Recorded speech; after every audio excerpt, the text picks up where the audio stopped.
department. My name is Alice Twimbler and I'm the chair of the department. Nice to see you. Nice to see friendly faces. It's a sad night though, because it's the penultimate evening in the Tuesday night lecture series prepared for us this spring by the first year students of the critic program. One more lecture next week, do come along to that. Actually, we have two more goodies for you in store this summer. First is the conference, which is a conference to celebrate the graduating students of the program. This is on May 2nd, and I'll be speaking alongside a great selection of panelists. Stuart Ewan, Michael Beirut, Michael Rock, Daniel Doker from Interborough Partners, and Jeffrey Schnapp, all moderated by Julie Lowski. It's going to be a really fantastic afternoon of very tech-polished presentations, which we will be working on in the coming weeks. Do come along and join us for that. It's free. You just need to sign up on the website. You can also follow the Twitter account, as indicated here. And you can follow Decrypt generally for updates and information about what we're doing on our main Twitter handle here, very simply Decrypt. The other thing we've got coming up is a 2-week summer intensive taking place in the department this summer in June. We're mostly full up for this, but there's a few spots probably in play if you're interested to get your application in quite soon. And there's postcards around the place with more details about that. And there's also a few spaces left for our incoming class for the fall of 2012. So do talk to me at the drinks following this lecture if you're interested in finding out more about the programme. But now I turn over the mic to one of our first year students who will be introducing tonight's speaker, and that is Cecilia Fagel. Thank you.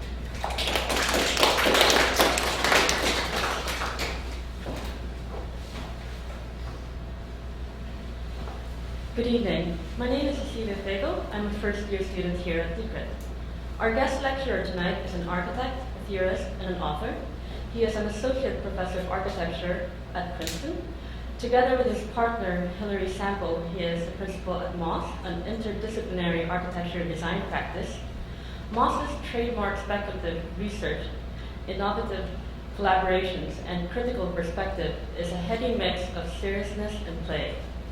The work, both built and unbuilt, are experimentations of the mind, pushing one to question the present moment, as I did when I first saw AfterParty at P.S.1 in 2009. Currently on show at the MoMA is the radical proposal for the suburb of Orange, New Jersey, in the exhibition Foreclosed, Rehousing the American Dream. Ladies and gentlemen, please join me in welcoming Michael Meredith.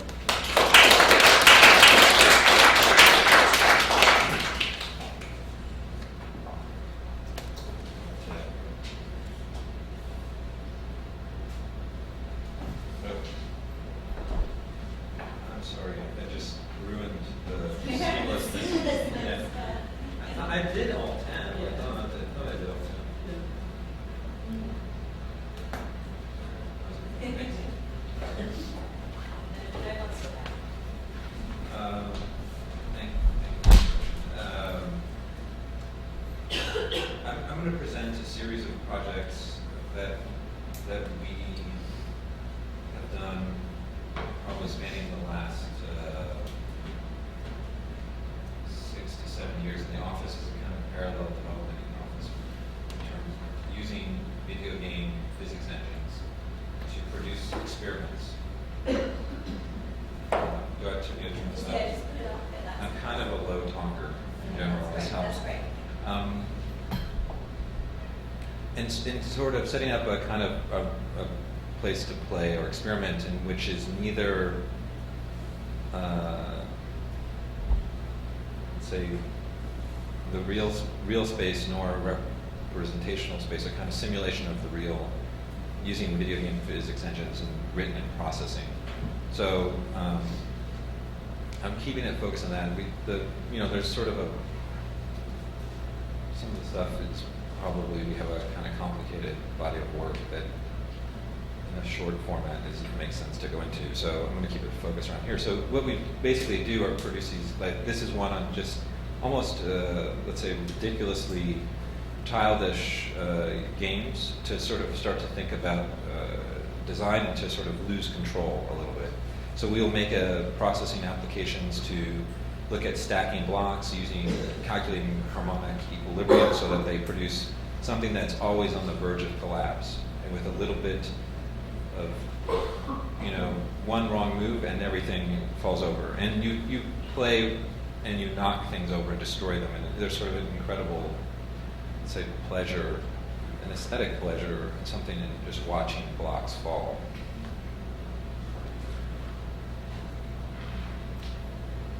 We work with, so we were doing these software experiments, and then a lot of our work, we work with artists and nonprofit groups. It's just what's happened for us. And so this is a project that we did, and we worked with a few times with him, Tobias Putri. It was installed in the Baltic in Newcastle, England. This is one looking at hanging chain models and things like this that produce surfaces, and we can look at these as kind of outcomes. In a way, they're kind of experiments. A lot of times they don't have projects, to be honest. They're just things we do, and so in the end, they become things that inform other projects. This is AfterParty, P.S.1.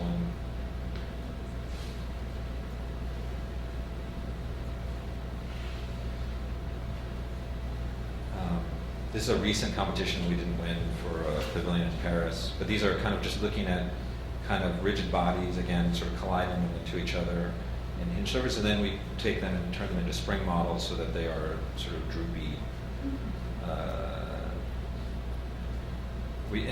I should show that actually. The material exploration, a lot of the stuff is a separate thing almost. It's another line of work. So this are kind of interesting in terms of the materiality. We did these full-scale mock-ups of kind of debris netting with foam. So it looks like it's kind of foam fur stuff. Another software that looks just like crumpling. So it's basically, we make these surfaces, throw them up in the air, and let them fall and produce structural crumples. I mean,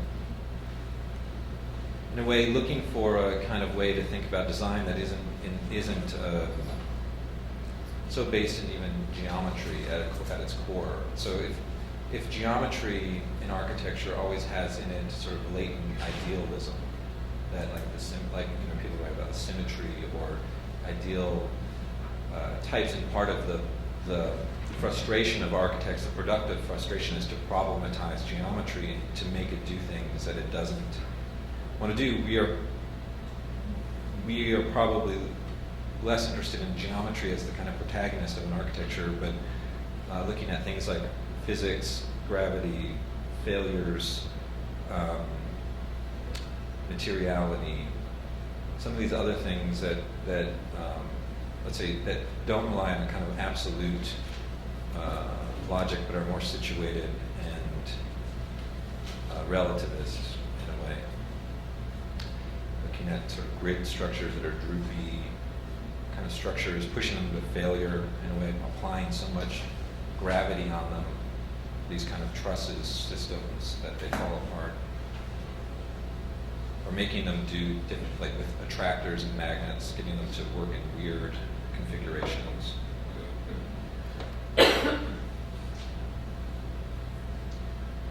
This is a pavilion with Tobias also for the Wexner Center. Coated in fire retardant. This is a block project it was looking at blocks as almost like sand, and then filling up containers, and then putting holes in the containers and then it fall out, or putting objects in there where they kind of vault around them. This was for Vice in New York for a creators project thing they did a couple of years ago.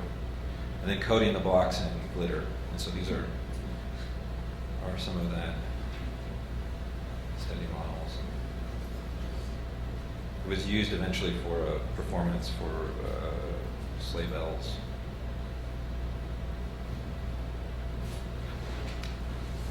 Looking at like packing of spheres and things like this with springs and rigid bodies.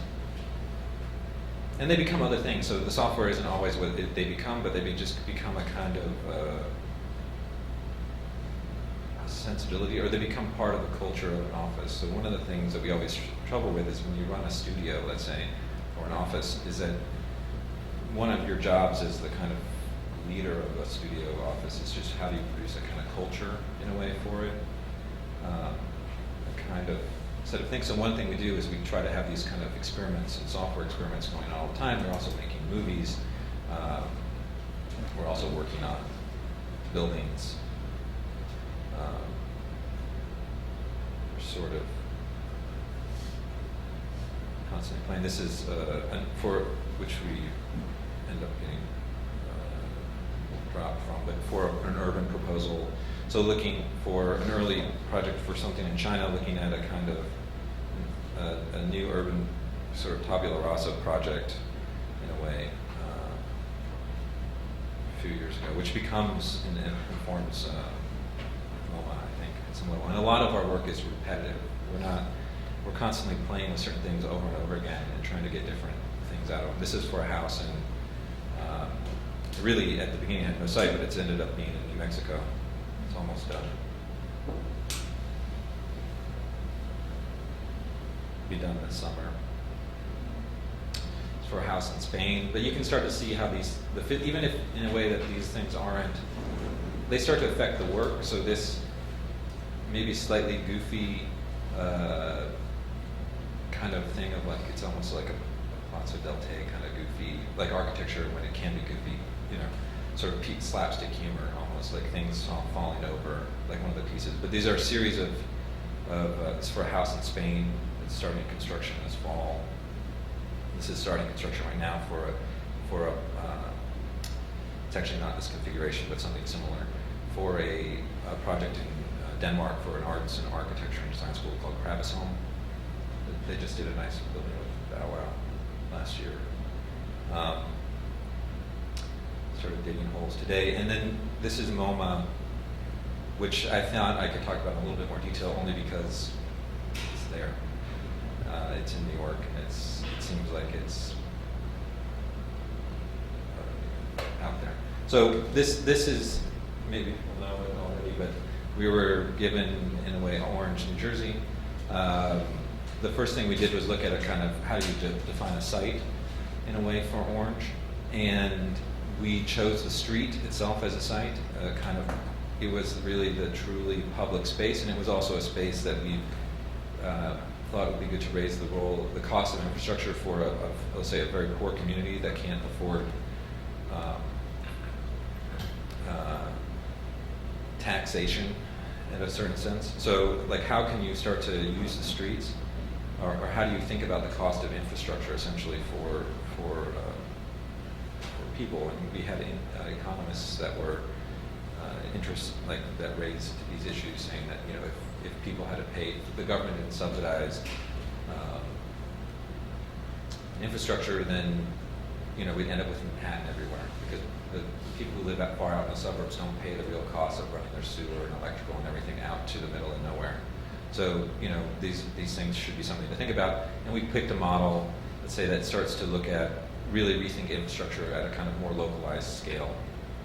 So things like even power systems, and it's not radical, it's actually how campuses are planned throughout everywhere, where they rely on a kind of pedestrian, they get rid of the car is left at an edge condition really, few things come in, and they have their own cogen plants and things like this to supply their own energy. They produce their own localized workforce and maintenance crew that works on the infrastructure, et cetera. Instead of infrastructure being thought at a kind of municipal, city, federal scale, but trying to localize infrastructure at a more architectural scale.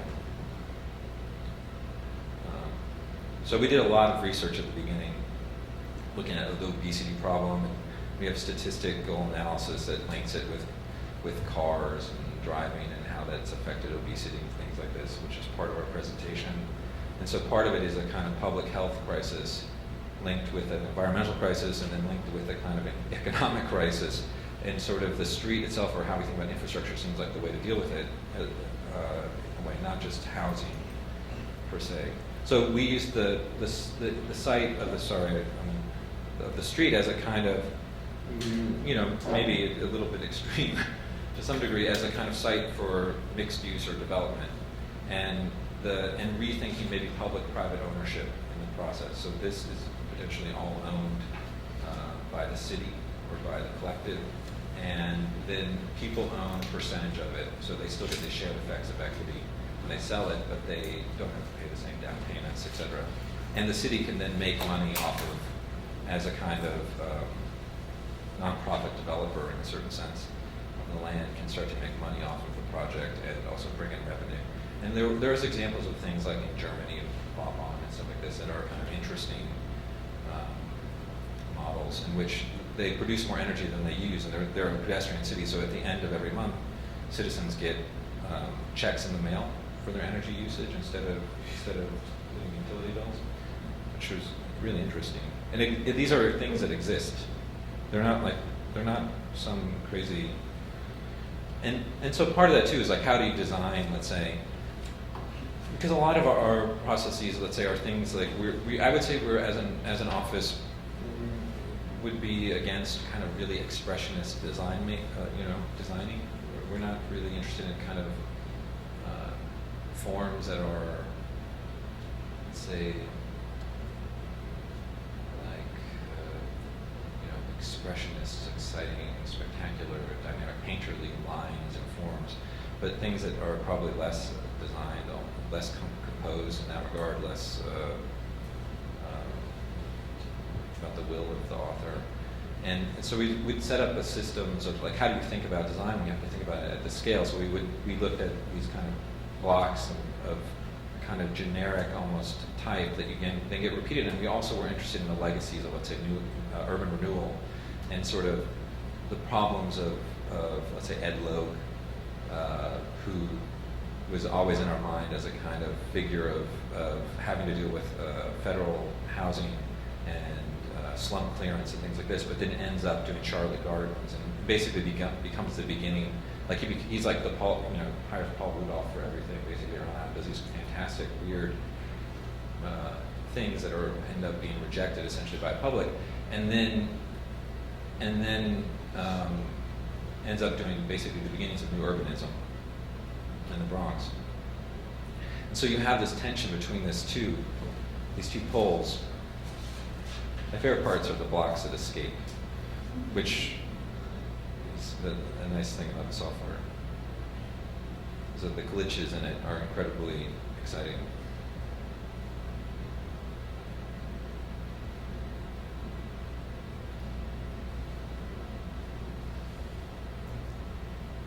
So things like we're looking at like one economical type, kind of like a townhouse, that then gets repeated almost relentlessly and is open to change. It's sort of like just preserving the kind of bones of a system. Also very interested in things like how Pessac worked for Le Corbusier and reading I forget the name of the book, but the one that looks at it like 50 years later or something like this, and starts to talk about how it's all changed and how people put funny little pediments on it or painted them weird colors, and it becomes a kind of very diverse place of something that started off with only a few types. And also at the same time interested in things like, we moved to Harlem in January, or December, January, and we live on a block where it was speculative housing, and it's one type repeated for many blocks, and it was considered relentless at the time and awful. People got upset about it, but has become a kind of poster child for, Jane Jacobs would approve of it. You know what I mean? So it's interesting, this dynamic of how do you think about it. So what can you do as an architect also to engender politics in a certain scale, a certain community? So we were thinking that scale is probably one of the things you can do, and keeping a certain scale and keeping it kind of like the stairs, very public experience. The circulation, even on the interior, has a relationship to the exterior. That there's kind of variety of, let's say, of public spaces that produce almost like a Venice or something like this, a kind of intimacy and a breakdown the scale of. So.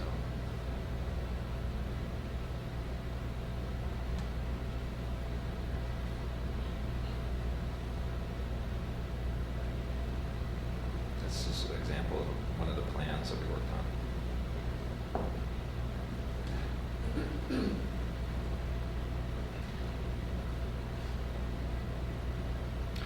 Okay, and then I'll just show.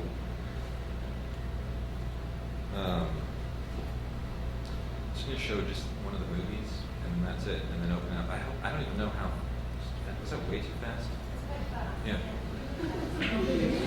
I can go back. You just had to go fast, and I think. We can have a longer Q&A. Yeah, I'm open.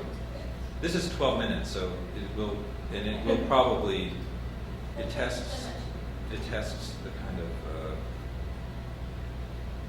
I love Warhol movies, so it tests the patience. It's a way to get the lights or something. No, it's all right.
mentioned in your series of failures the use of slapstick as you think architecture sometimes is slapstick humor. And I've always kind of thought of it as a sight gag. But I like slapstick because it implies sort of a third, sort of like a full dimension, and also movement. What would you, can you expand on that a little bit? Why you think of it as slapstick as opposed to just Yeah, the sort of contingent things you say sometimes become important. I think slapstick humor I mean, in the sense that I always, like, there's examples in architecture, like the possibility where it's so ridiculous. I sometimes take pleasure in it, and a lot of it is just like, let's say the effects of the mannerism, of just a slipped keystone. At one point, people look at that and they think, oh, that's so interesting, exciting, fantastic, funny, and it engenders a kind of, or franchises a kind of group around it that can appreciate it, that gets excited about these things, that look at this, or the misuse of rustication, or something like this. And I think I'm interested, and then they lose their, let's say, their kind of effects. They no longer seem interesting or exciting, or people just get bored with it. I don't know what it is. And I think,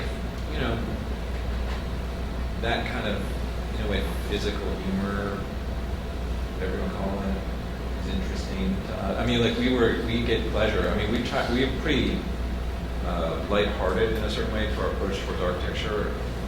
I mean, we were playing around. We were interested in people like you, so like we're making software, just trying things out, we're making little movies. There's no real reason to do it. We're just sort of sitting around the office, kind of having fun in between other projects. We do have real projects that have deadlines and crises and things like this. And then you find time. You have to have a sort of discipline to to not only do that, because the world will suck you into the endless crisis and deadline. And so we always try to find a way to have that as part of, let's say, the office culture, the studio culture. And so, like, and a lot of these things, let's say, you have to be committed to this kind of silly humor, because it takes months to write software to knock a block over.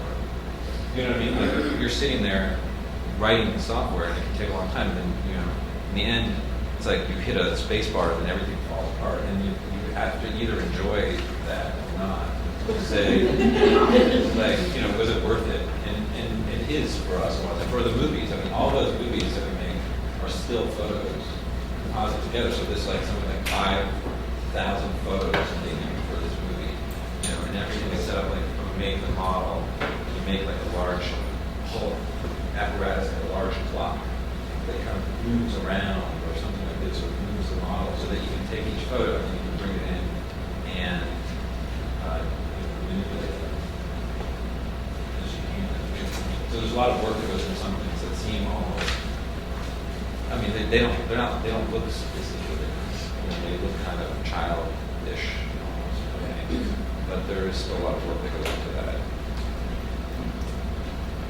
Yeah, I was going to ask you about how you sort of balance your maybe impulse for cynicism or for absurdity. Maybe. Yeah, I hate cynicism. Honestly, I feel like we're in the most cynical moment in my lifetime in terms of architecture. It feels like, I feel it with students, but a teacher, and I feel like I wish that we could have more naivete. I'd rather, all the problems of naivete, I would opt for that over cynicism any day of the week. And, we're in a moment where I feel like people think it's all about success. The models are Yorkie, Wills, and I like him too.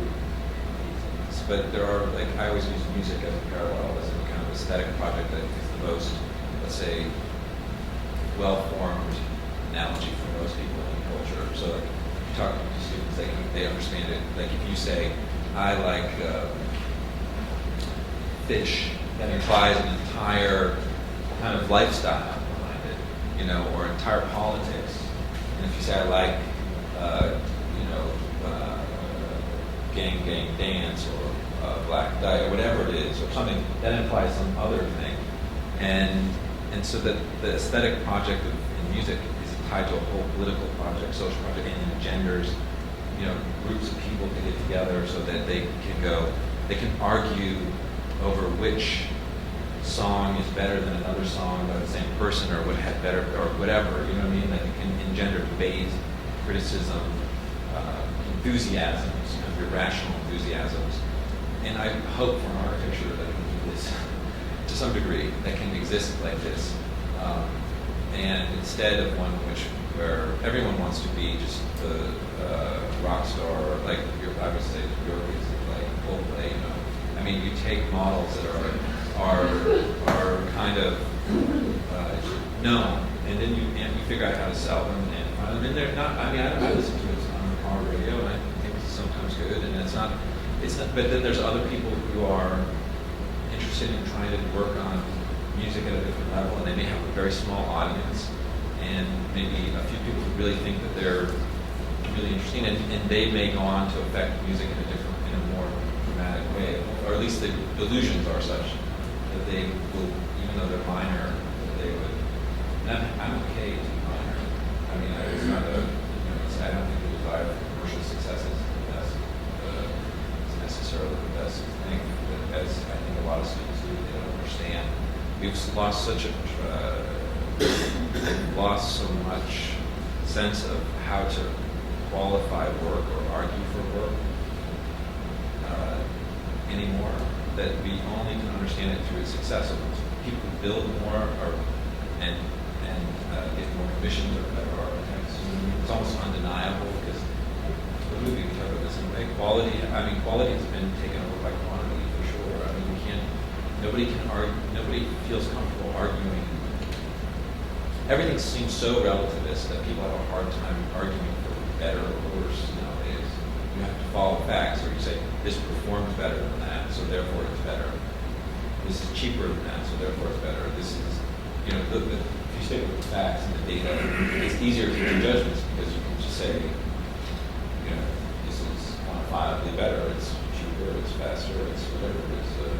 And those are real things, not to deny them, but there's also other things at stake, which are cultural problems, which are how do we define, how is design part of, let's say, forming identity, or value, cultural value systems, or other things. So that are maybe not always something that we can measure. So in a time when anything goes, basically, how do you find that? So you're saying that to quantify things is sort of a reaction. Well, I'm part, we were talking about this a little bit at the beginning. It's like, I feel identified with a group of, let's say, a practice that comes after theory, or whatever you want to call it, the kind of gibberish, like theory at one point sort of evolved into a state of where it just made no sense to anybody.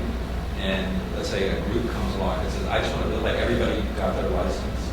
They decided they wanted to be in the world, they wanted to make stuff. And so everybody thought,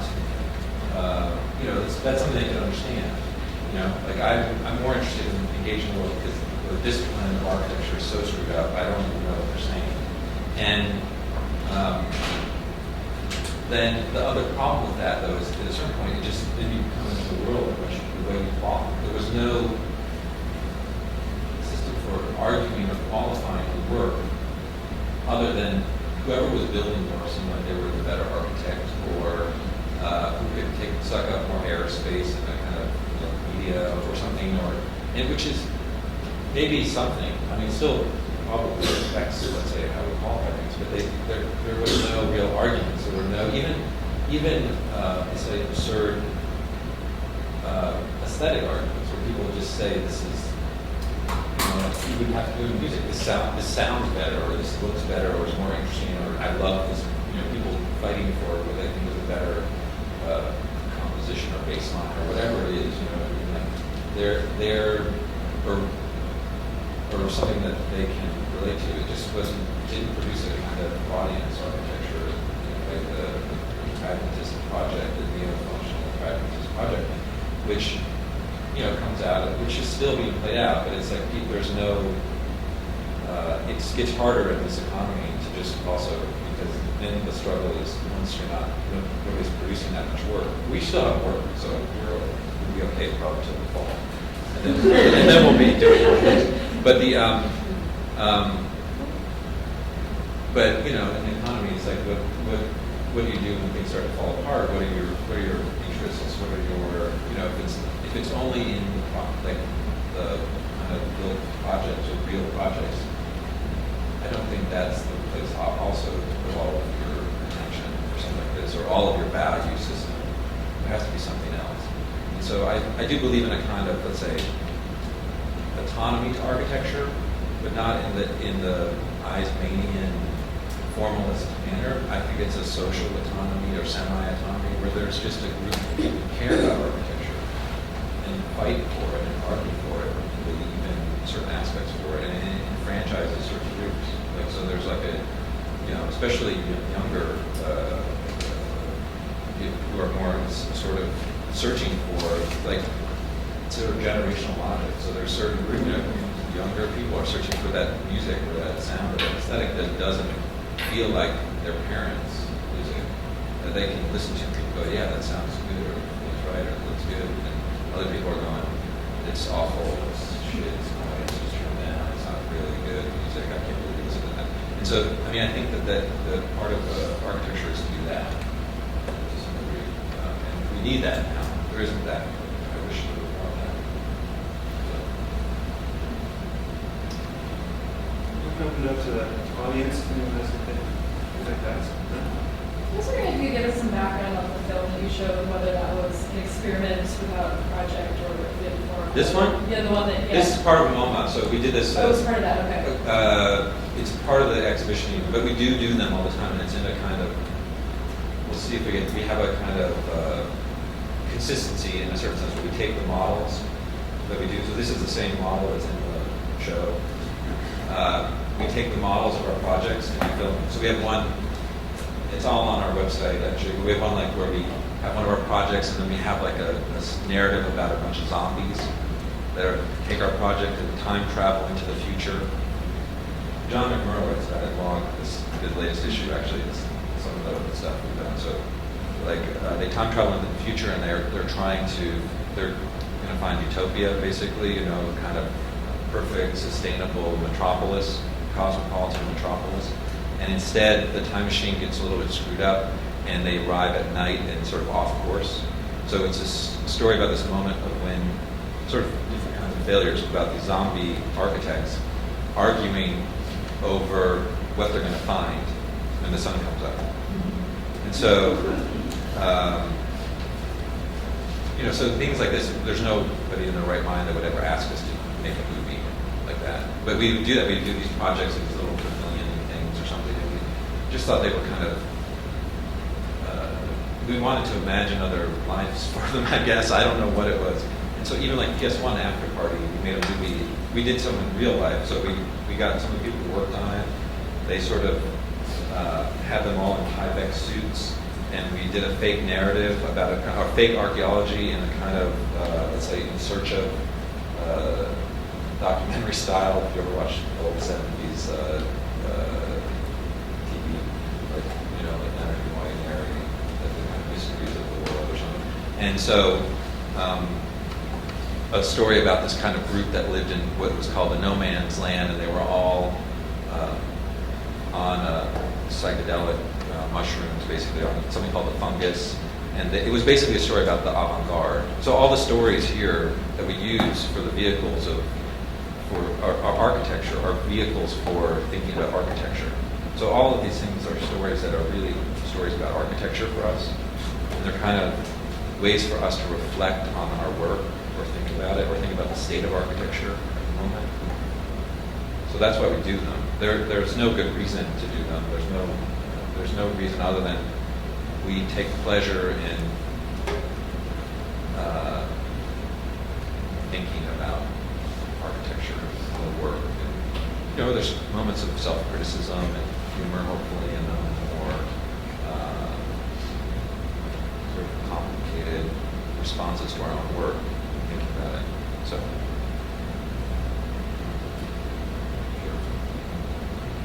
Both at the same time.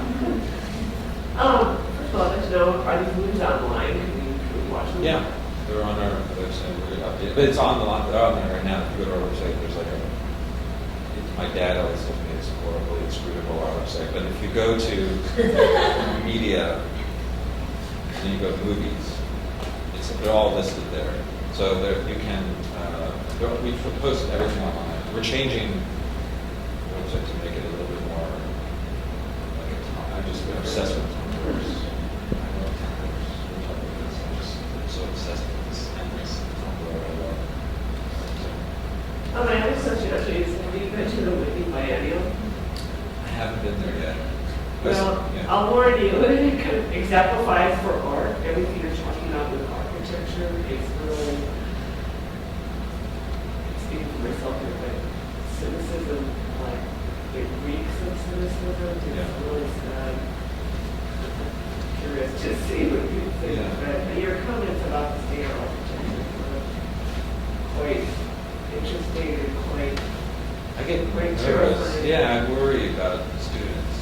I want them to destroy their teachers to some degree. You know what I mean? I do, even if that I'm in the wake of that, but I just think that's natural. And the idea that that we keep playing out this like the success of the houses is hard to some degree. I was thinking about this.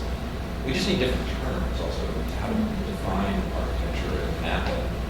We still use. I was thinking, what if we just divided the world up, the architects up into different categories than the ones we have? Like we started saying the heroic versus the pathetic, or if we started just changing the registers. Like a lot of times now, I think we still rely on Koolhaas and Eisman as a kind of dialectical model. We could just change them. We could just say, what if it was? I mean, not that this is much better, but you could just say you could pick two other characters. You could say Tom Maine and Stephen Hall or something, and say, divide the world up in different ways from that, and produce other maps for a discipline, or probably engender other possibilities for a younger group. Otherwise, we're going to keep playing through this. We're going to be stuck on a broken record, and of course, that produces cynicism after a while. I mean, there's, I want the students to, just try to, as a teacher, I try to get them to move beyond that. I really talk about that a lot, actually, way too much.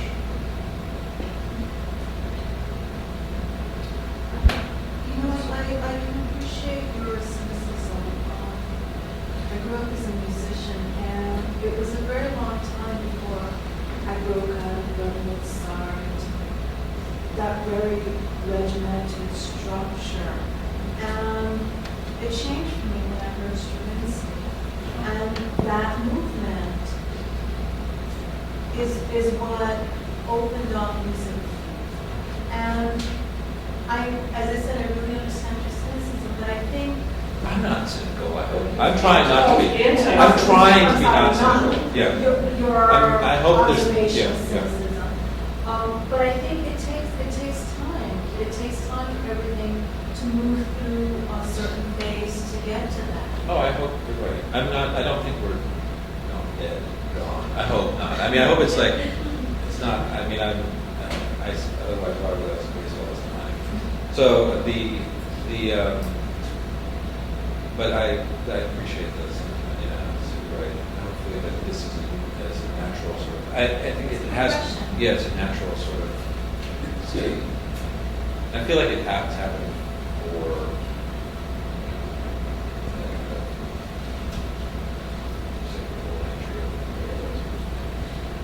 I'm going to risk a personal question in the hope that it will have some general applicability.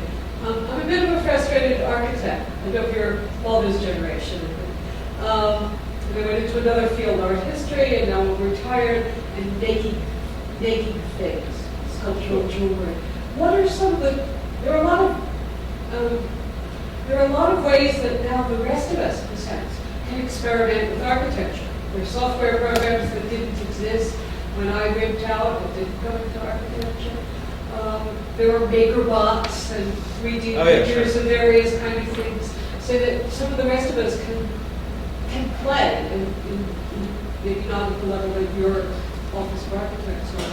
And I just wanted to ask you, I've been using Rhino a little bit, MakerBot. What are some of the toys? That's what are some of those platforms, software platforms? What are some of the tools? Should we bring out the Lego sets? What are some of the ways that the rest of us can make paper architecture or virtual architecture or It's interesting to think about the tools. Ideas? I think this is a kind of, I think that architecture has a pretty, nowadays, pretty robust relationship with tools and techniques. Right? What we use is processing a lot of times for all that software stuff.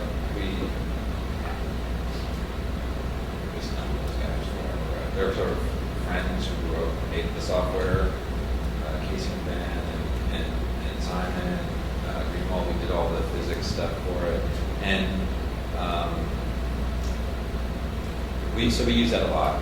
And I don't know if that's the right choice for everybody, but that's one we use. We also just use the standard Rhino, Grasshopper stuff. We don't really have the office.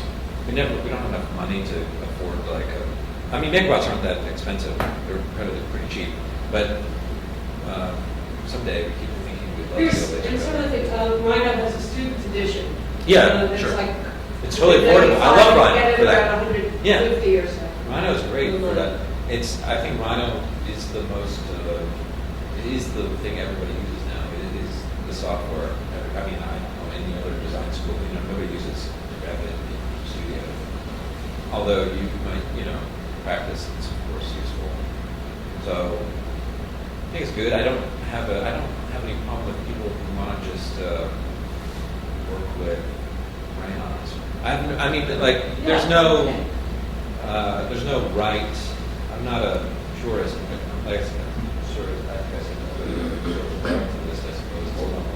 Well, are you sometimes, or some of your people in the office sometimes just taking cardboard and yeah, we're pretty. Yeah, absolutely. We love that. We try to work in models a lot, and sometimes it's just.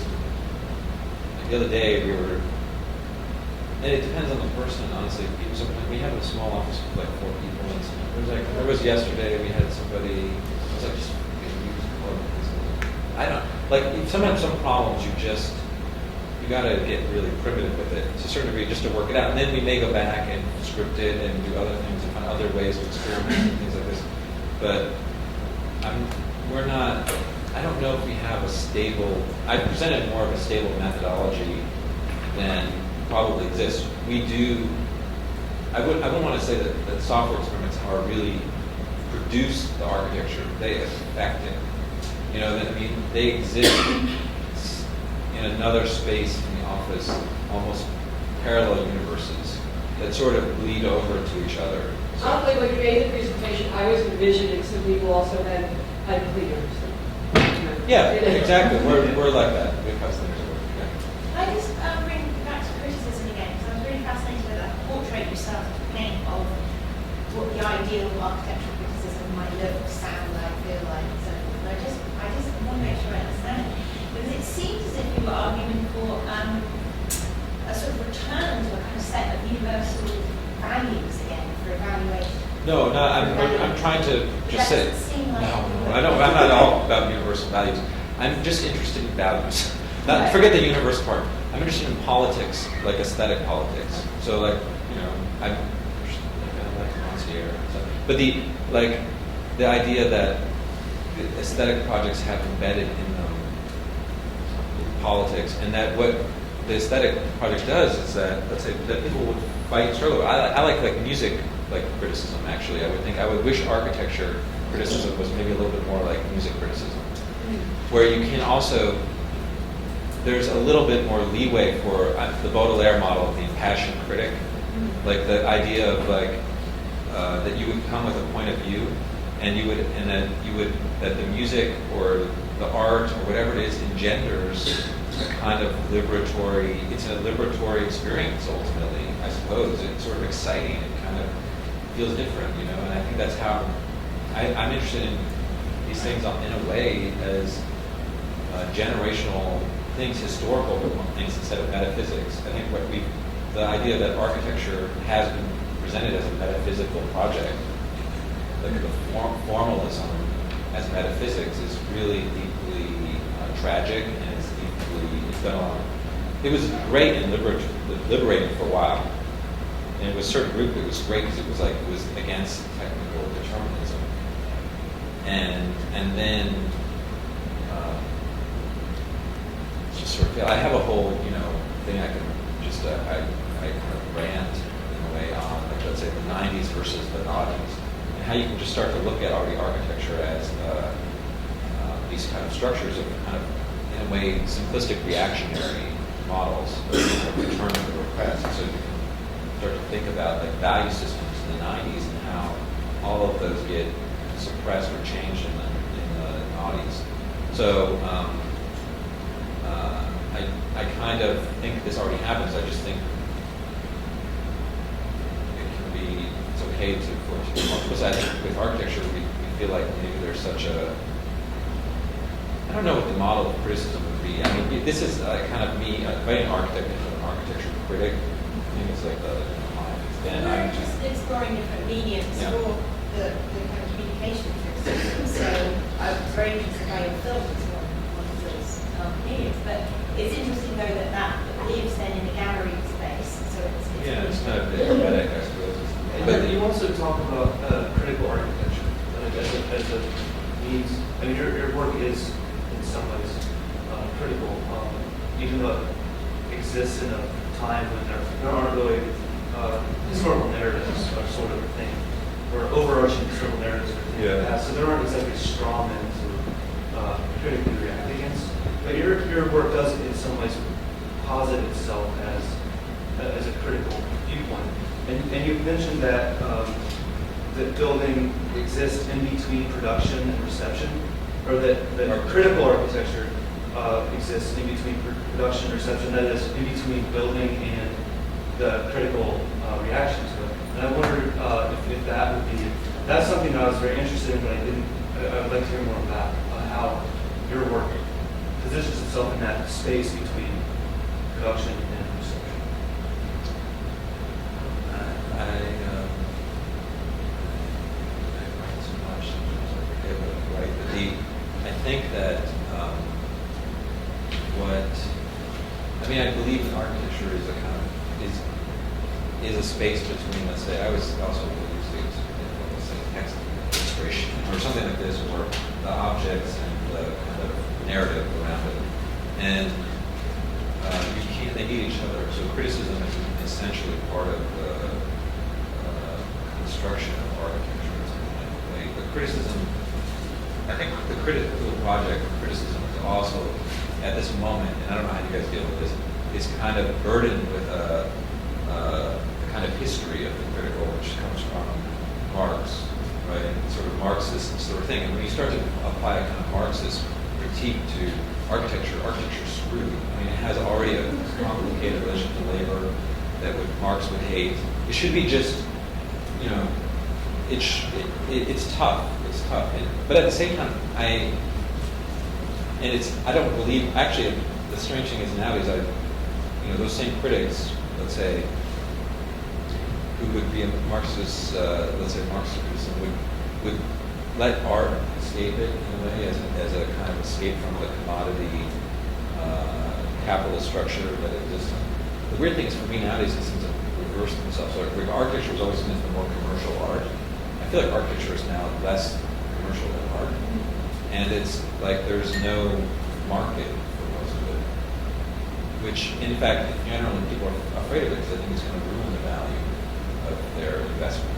So I'm interested in how architecture is now, its status has changed in a kind of cultural venue, let's say, in that part. So, but believe that. I mean, I just think that you can't have just building alone. It's not going to be architecture. Obviously, we need these things to be fight. I mean, it's not that sophisticated an argument, really. It's like you have to believe in their kind of, hold up as kind of exemplary models or problems, or they become a kind of focal point for discourse and arguments and values, systems, and politics that get played out through these things. And so I always have problems with, like I have a big problem with Patrick Schumacher's book on parametricism, because one of my problems with it is the lack of illustrations. It's a real problem. It has no illustrations. I mean, it tries to produce a metaphysics, because if you start with illustrations, all of a sudden you realize that this is, it never becomes a historical document, because it produces an aesthetic style, which is what it is. But the escape is, the hope is to not produce a style through it. So that's why it's set up as a very popular, it's almost like reading, Tractatus or something. It's like, which, these kinds of interesting positivist sort of structures that it is with. I mean, you could do But that's interesting, because it seems like there's an element of almost fiction when it comes to criticism. I'm interested in the space between, let's say, a fictional, like in the movie, the last movie, like for instance, one of the things that we did that was different is like Hilary is my partner and wife, is one of the characters in the movie, as is Barry Bergdahl, and they get mixed in with a bunch of other people, some who are fictitious, some who are dead, some who are for us. A lot of the work, for better or worse, we have a lot of inside jokes that maybe nobody gets but us, but we're okay with this. And so we try to find another space that was somehow both, in a lot of actually some of the other stuff, it's like kind of documentary style, I suppose, and it's sort of real but not real. We play with that space between, let's say, a fictional representational space and a real space. Even the fact that we use a video game engine for these things is for us meaningful, because we're trying to find some space that is neither, video games are amazing. I just think they're amazing. They produce incredible subjectivities. When you're in there, someone is shooting you or whatever you're doing, or you're throwing something or moving between like a portal thing. It becomes visceral almost experience. You have a kind of subjective, visceral experience. You can start to feel weight and gravity in a different way. And it becomes an approximation of the real, which is kind of interesting. So it's neither exists in some other space. I mean, we're like architecture is still, in Princeton, is still caught in that kind of crude art versus life dialectic model of avant-garde. And function and fiction. But your writing sort of plays with those two elements, I guess, poles in an interesting way, that you kind of go on these little derives of oblique reference and you bring it back to, so you almost create like a fiction and a very real narrative piece. Well, sometimes use like as a device, I suppose, like real things like a bibliography, and then we work the bibliography for like making. And sometimes it seems really believable when I'm doing it, like books that nobody's written, but I think they should have. And or Terms that might not exist. yeah, terms that don't exist, and or the email is a kind of device, which a lot of people do. I mean, it's not that. I mean, I have a harder time I have a very difficult time being thought of as either a theorist or a writer. Honestly, it really freaks me out. But I write, and it's part of the practice as a way of reflecting. But I hate the thought of it as it's scary to me. I don't feel like the work is. Just do it. Whatever. Well, or an editor made it. It's absurd. Yeah. Oh, that. Yeah. But even that is difficult. I mean, these things you just do. It just seems. It does seem like really heavy labels in a way that I don't feel like I could could stand up to. I'm happier with architect, honestly, but Great. Well, let's continue this conversation about architects and editors and writers and theorists out in the other room. We have some wine and some snacks. So thanks for coming.